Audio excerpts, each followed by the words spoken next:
नमस्कार. आपण सगळेच आपला फोन अक्षरशः 24 तास वापरतो, बरोबर? पण तो किती सुरक्षित आहे याचा विचार कधी केलाय का? चला, आजच्या या विश्लेषणात आपण याच मोबाईल सुरक्षेच्या काही महत्त्वाच्या पैलूंवर नजर टाकूया. खरंच हा एक असा प्रश्न आहे जो प्रत्येकाने स्वतःला विचारायलाच हवा. कारण आज आपलं खाजगी आयुष्य, आपले आर्थिक व्यवहार, आपल्या आठवणी, सगळं काही ह्याच एका छोट्याशा डिव्हाइसमध्ये सामावलेलं आहे. जरा विचार करा, आपले पर्सनल फोटोज, महत्त्वाचे पासवर्ड्स, बँकेचे डिटेल्स, सगळी आपली खाजगी माहिती याच फोनमध्ये बंद आहे. म्हणूनच या आपल्या डिजिटल तिजोरीची सुरक्षा करणं हे अत्यंत गरजेचं आहे. बरं, मग हे ओळखायचं कसं की आपला फोन हॅक झालाय? चला, आता आपण काही स्पष्ट धोक्याच्या चिन्हांबद्दल बोलूया, जेणेकरून आपण सगळेच सावध राहू शकू. समजा आपला वापर तर नेहमी सारखाच आहे, पण बॅटरी मात्र अचानक पटापट उतरायला लागलीये, तर हे एक मोठं धोक्याचं चिन्ह आहे बरं का. याचं कारण असं की स्पायवेअरसारखे जे छुपे प्रोग्राम्स असतात ना, ते बॅकग्राऊंडमध्ये सतत चालू राहून आपला डेटा कुठेतरी पाठवत असतात आणि त्यामुळे बॅटरीवर प्रचंड ताण येतो. आठवतंय, जेव्हा फोन नवीन होता तेव्हा किती फास्ट चालायचा. आता तसं राहिलं नाहीये का? ॲप्स उघडायला खूप वेळ लागतोय किंवा सारखा अडकतोय का? हे सुद्धा हॅकिंगचं एक लक्षण असू शकतं. कारण बॅकग्राऊंडमध्ये चालणारे मालवेअर तुमच्या फोनची सगळी प्रोसेसिंग पॉवर वापरून टाकतात. आता ही गोष्ट जरा नीट बघा, ही खूप महत्त्वाची आहे. जर महिन्याचा डेटा वापर अचानक काहीही विशेष कारण नसताना एकदम वाढला असेल, तर लगेच सावध व्हा. हे एक स्पष्ट चिन्ह आहे की कोणीतरी आपल्या नकळत फोनमधनं डेटा त्यांच्या सर्व्हरवर ट्रान्सफर करतंय. आणि हो, हे तर सगळ्यात मोठं रेड सिग्नल आहे.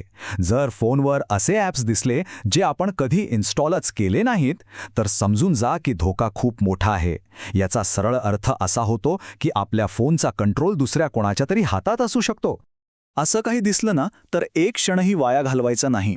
फक्त 2 गोष्टी करायच्या आहेत. 1, तो अनोळखी ॲप ताबडतोब डिलीट करा. आणि 2, एका चांगल्या अँटीव्हायरसने पूर्ण फोन स्कॅन करून घ्या. यासोबतच अजून 2 गोष्टी आहेत ज्याकडे लक्ष ठेवायला हवं.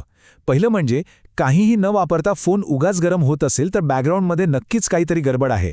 आणि दुसरं, जर सोशल मीडिया किंवा ईमेलसाठी अनोळखी ठिकाणाहून लॉग इनचे अलर्ट्स येत असतील तर समजून जा की पासवर्ड्स धोक्यात आहेत. ठीक आहे, तर आत्तापर्यंत आपण पाहिलं की प्रॉब्लेम ओळखायचा कसा. पण समजा दुर्दैवाने फोन हॅक झालाच, तर घाबरून न जाता लगेच काय करायचं? चला, ते पाहूया. याला एक प्रकारची इमर्जन्सी ॲक्शन प्लॅन समजा. सगळ्यात आधी जे काही संशयास्पद ॲप्स दिसतायत ते काढून टाका.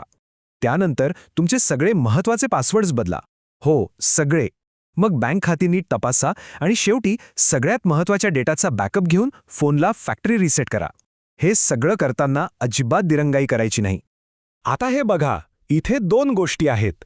एक म्हणजे प्रॉब्लेम झाल्यावर धावपळ करणं आणि दुसरं म्हणजे प्रॉब्लेम होऊच नये म्हणून आधीच तयारी करणं. याच तयारीला आपण डिजिटल ढाल म्हणूया. चला बघूया ही ढाल कशी तयार करायची. चला, आता बघूया की आपण कायमस्वरूपी हॅकिंगपासून वाचण्यासाठी आणि आपला फोन सुरक्षित ठेवण्यासाठी काय काय करू शकतो. या काही सवयी आहेत ना, त्या आपली डिजिटल ढाल एकदम मजबूत करतात. पहिलं, नेहमी ऑफिशियल स्टोअरमधूनच ॲप्स घ्या. दुसरा, ॲप्सना कुठल्या परवानग्या देता याकडे नीट लक्ष द्या. तिसरं, आपला फोन आणि ॲप्स नेहमी अपडेटेड ठेवा, कारण प्रत्येक अपडेटमध्ये सिक्युरिटी सुधारलेली असते. आणि हो, सगळ्यात महत्त्वाचं, प्रत्येक अकाउंटसाठी वेगळा आणि स्ट्रॉंग पासवर्ड ठेवा. आणि जमल्यास एक चांगला अँटीव्हायरस नक्की वापरा.